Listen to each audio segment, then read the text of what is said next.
Welcome to Usability and Human Factors Approaches to Design. This is Lecture B.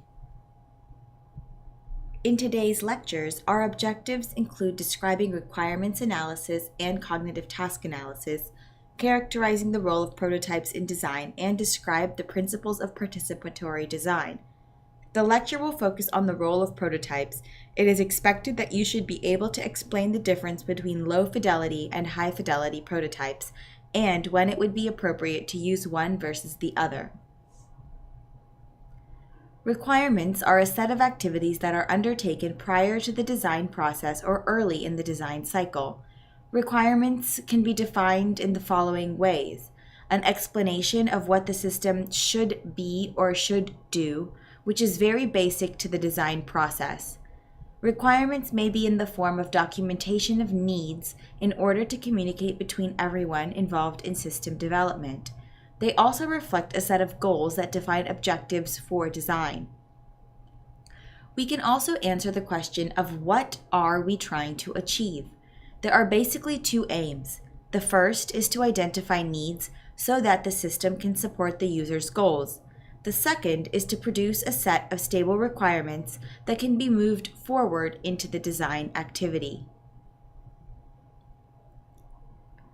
This slide elaborates on some of the reasons for design requirements. We want to make communication clear, unambiguous, and specific on system needs. This clarity of communication is important at the level of interaction with the client or intended community of users and among the development team. Other reasons include the need to identify potential mismatch between user needs and designers' understanding. Such mismatches are a source of significant usability problems and great end-user frustrations.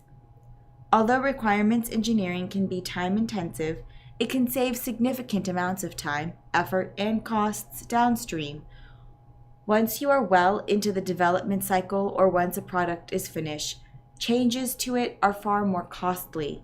The flip side is that you live with compromises that are not very satisfying.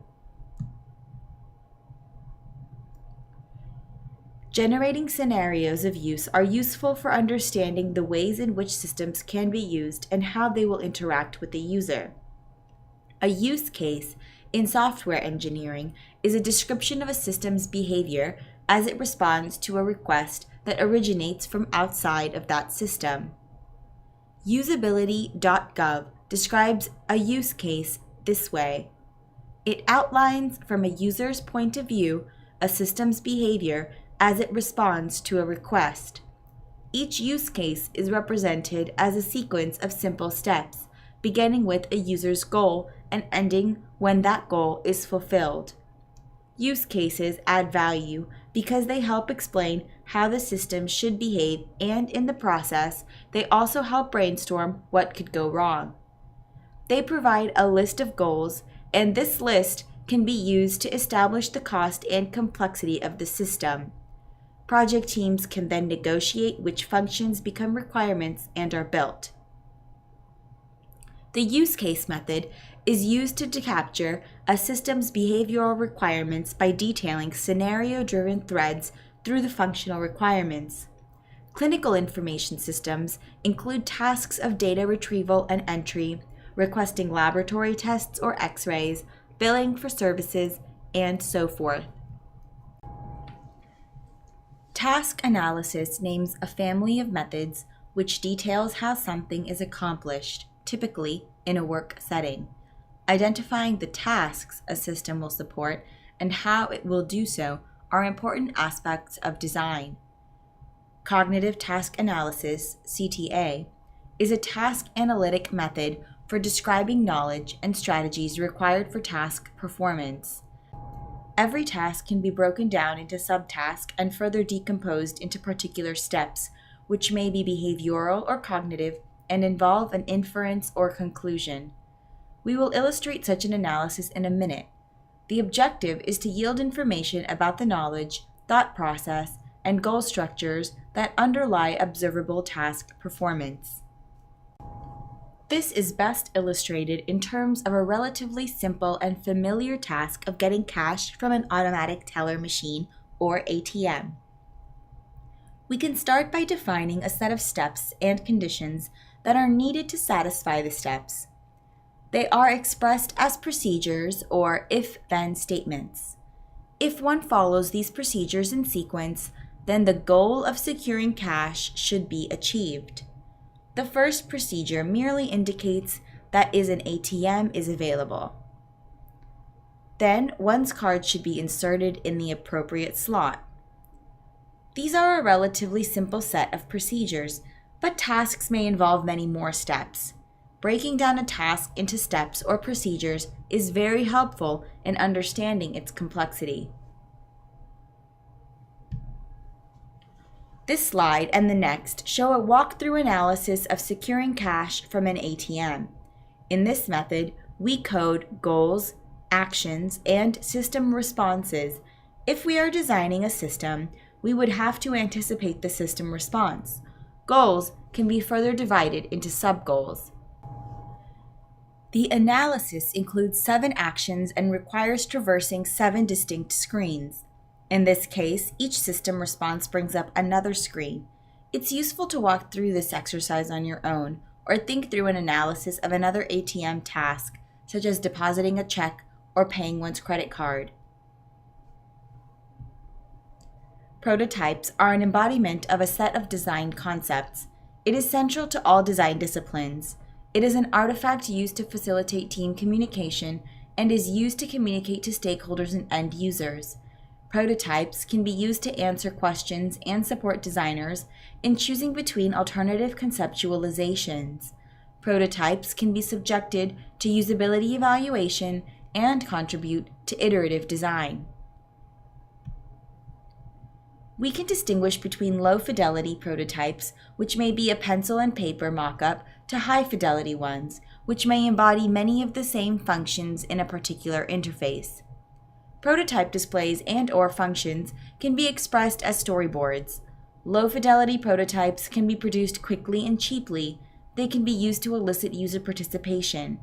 Basic usability evaluation can be done on paper prototypes or storyboards. Low-fidelity prototypes can be discarded when they are no longer needed. A couple of problems are that it is hard to convey flow, as in a program workflow, and is even harder to convert to code. They are underspecified in terms of functional details. However, they can be extremely useful nonetheless. The IdeaTel project was a large-scale, home-based telemedicine project for medically underserved diabetic patients who were older adults. The project was confronted with significant challenges given the population was largely new to computing and had lower literacy. The system had to support multiple functions with minimal demands. The notion of a hardware launchpad provides a physical, tangible device that could be used as a kind of control center.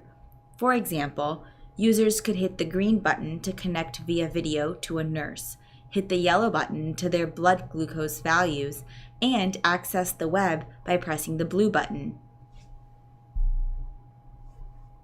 This picture shows crude-looking paper sketch or mock-up of the design. The interesting thing is that it captured the essence of the design and it mapped really well to a functioning system.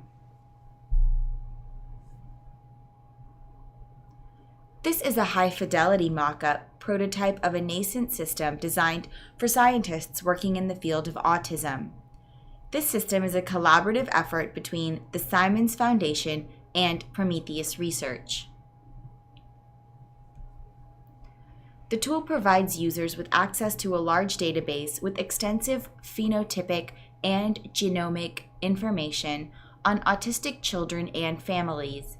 The high-fidelity mock-up was assembled with a diagramming visualization tool. The interface approximates a final design.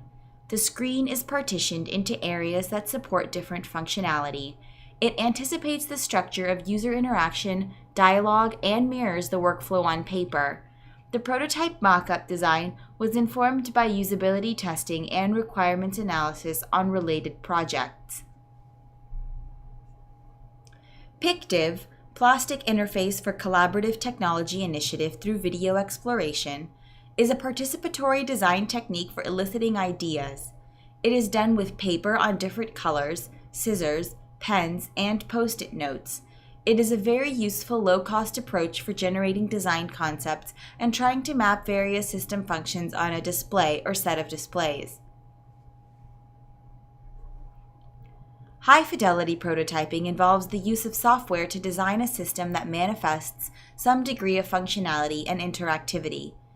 A high-fidelity prototype enables the kind of collaboration between product manager, interaction designer, and architect-engineer that is necessary to create a valuable, useful, and feasible product.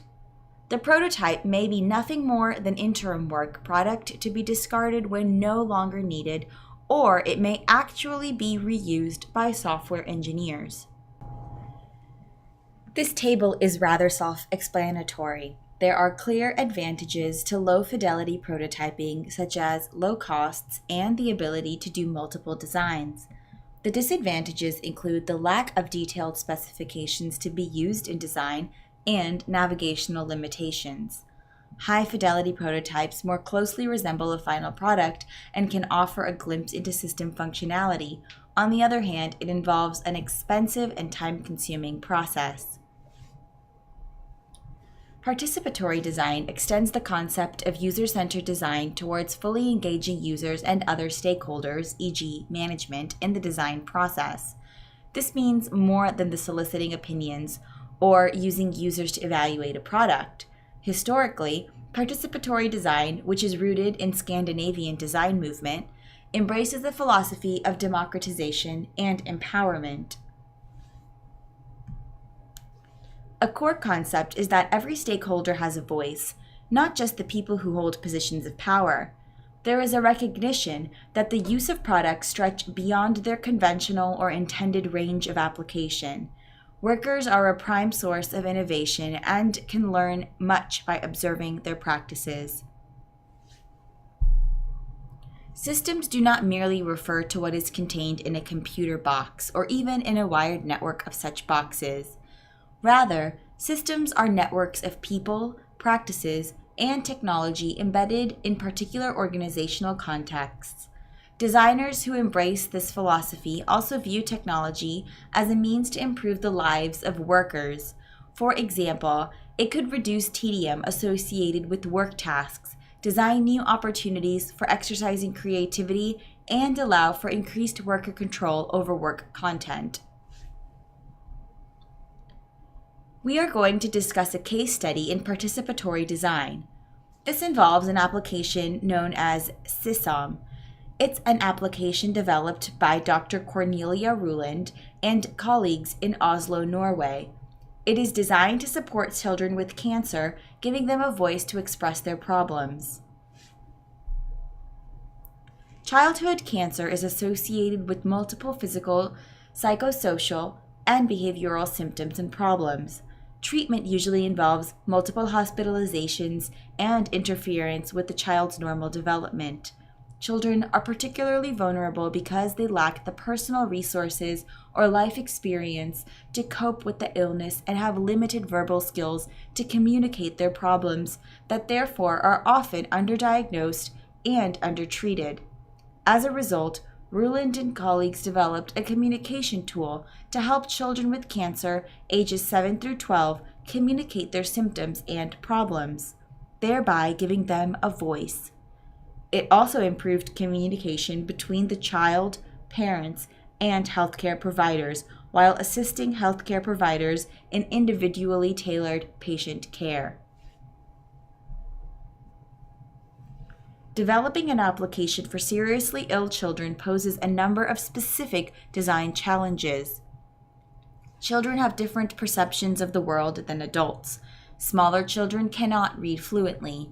Therefore, a system needs to be adjusted to children's cognitive and emotional developmental stage. It should allow children to understand and navigate the system without being able to read or write. Given the serious nature of cancer, it should balance an engaging, child-friendly interface with something that mirrors the solemn nature of the task. It needs to not be too demanding cognitively or emotionally.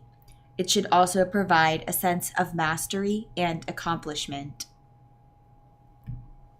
Both healthy children and those suffering from cancer were invited to participate in the design process. They contributed to the design of the graphical user interface by selecting understandable, child-friendly terms, creating appropriate graphical representations, and improving the usability for this population.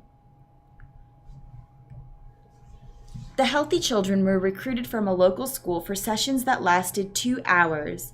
They engaged in sets of activity, including the development of scenarios. The children also brainstormed about possible design concepts and developed low-fidelity prototypes. Some of the sessions were led by a graphic designer who drew out children's ideas, and they also served as a sounding board for various design ideas. The sessions were videotaped. This is a picture of a design session with 3 young girls, the graphic designer and project leader. Children were read a scenario about a child that was sick and had to go to the hospital. Children were asked to role-play what these symptoms felt like. The children were then asked to start designing a system based on the scenario they had just heard, draw or build what it could look like and how it would behave. Children were provided with a large table equipped with low-tech prototype material, including paper in different colors, crayons, pencils, cardboard, etc., and asked to work on the task in groups of 2 to 3. Towards the end of each session, each subgroup was asked to summarize their ideas to the rest of the group that provided feedback. Of course, children are not professional designers or developers. They concede valuable ideas, but these ideas have to be balanced with constraints, such as system requirements, usability criteria, usability heuristics, and interface guidelines. We will further explore usability heuristics later in this unit. One design idea that emerged from the sessions was a sailing from island to island navigation theme. The children suggested that symptoms be placed on islands and that the sick children can sail from place to place in order to select symptoms. Also, that each child could create the main character and arrange its appearance by choosing among attributes such as hair and clothes. This picture illustrates an island with different physical symptoms. The My Body Island provides resources for children to explain their concerns about pain, feelings, or any source of discomfort, including one's appearance.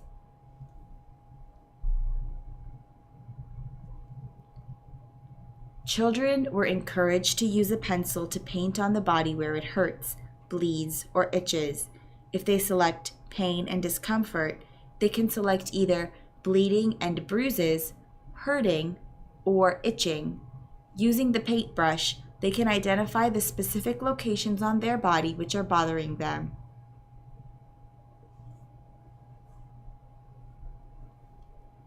Children were able to contribute very useful ideas that the adult designers would not have thought of and that considerably improved the software. It was also crucial that they participated in evaluations of the system. However, it is important to keep in mind that they are not professional designers and do not always have a sound grasp of logical design. Good design for ill children requires knowledge, skills, and pedagogical and psychological insights children don't have. In general, participatory design by name engenders serious participation of users and stakeholders. Although their ideas are taken seriously, professional designers are needed to give ideas shape and select those that are most productive and feasible. This concludes Lecture B of Usability and Human Factors Approaches to Design. In summary, this lecture characterized the goals of a requirements analysis. We also demonstrated a cognitive task analysis using the task of securing funds from an ATM as an example. The lecture also characterized the role of prototypes in design and explained the difference between low-fidelity and high-fidelity prototypes. A focal point of the lecture was a detailed case study of participatory design that employed children to help develop a tool for children with cancer. The case study demonstrated the role that participatory design can play in the design process. In the next lecture, we will focus on design principles to support usability and particularly on Nielsen's heuristics and their role in design.